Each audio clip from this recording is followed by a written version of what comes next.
ሁላችንም ፈጣን ውጤት እንወዳለን።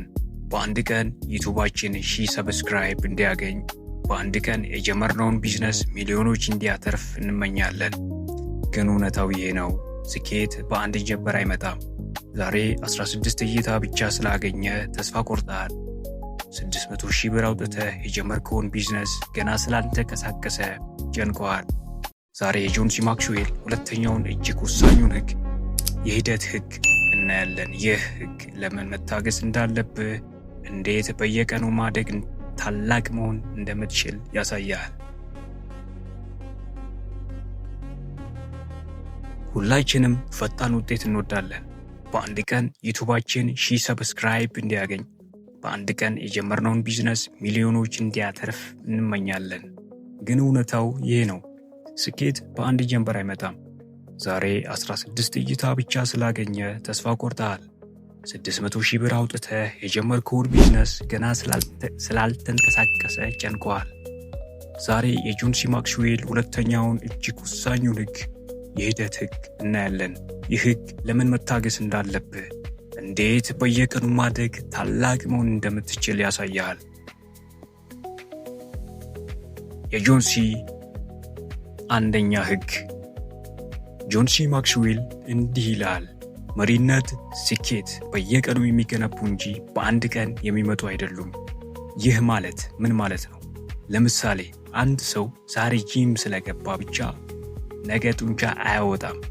ነገር ግን ለ6 ወር ወይም ለ1 ዓመት በየቀኑ 30 ደቂቃ ቢሰራ ሰውነቱ መቀየሩ አይቀሬ ነው።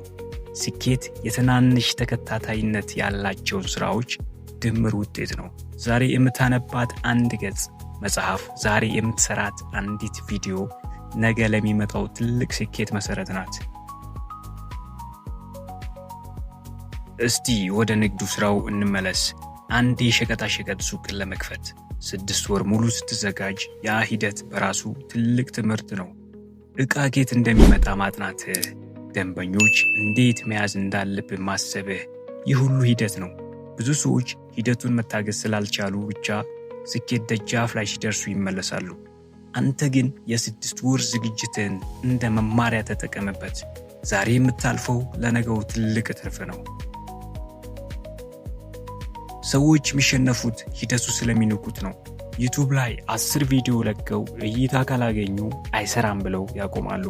ቢዝነስ ጀምረው በመጀመሪያ ወር ካላተረፈ አይሳካም ይላሉ። ነገር ግን ስኬታማ ሰዎች ዛሬ ምን ተማሩ ብለው ራሳቸውን ይጠይቃሉ። ዛሬ ያገኘውን 16 እይታ ነገ የ160 እንዲሆን ምን ማስተካከል አለብህ? ሂደቱ ስታምነው፣ ስትወደው ውጤቱ በራሱ ጊዜ ይመጣል። ይህ ኢትዮ ቪዥነሪ ነው። እስኪ ከዚህ ትምህርት ለህይወታችሁ የሚጠቅም ለስኬታችሁ የምትጠቀሙበት ህግ ምን ያህል ይዛችኋል? ጥያቄ ለእናንተ ነው። 1. በትናንሽ ድሎች ደስ ይበላችሁ።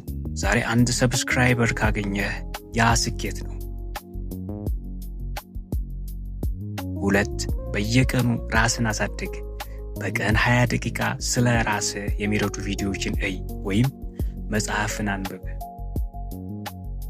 3. ተስፋ አትቁረጥ። ስኬት የሚመጣው ለሚቀጥለው እንጂ ለሚቆመው አይደለም። ይህ ኢትዮ ቪዥነሪ ጉዞአችን ገና ጅምር ነው።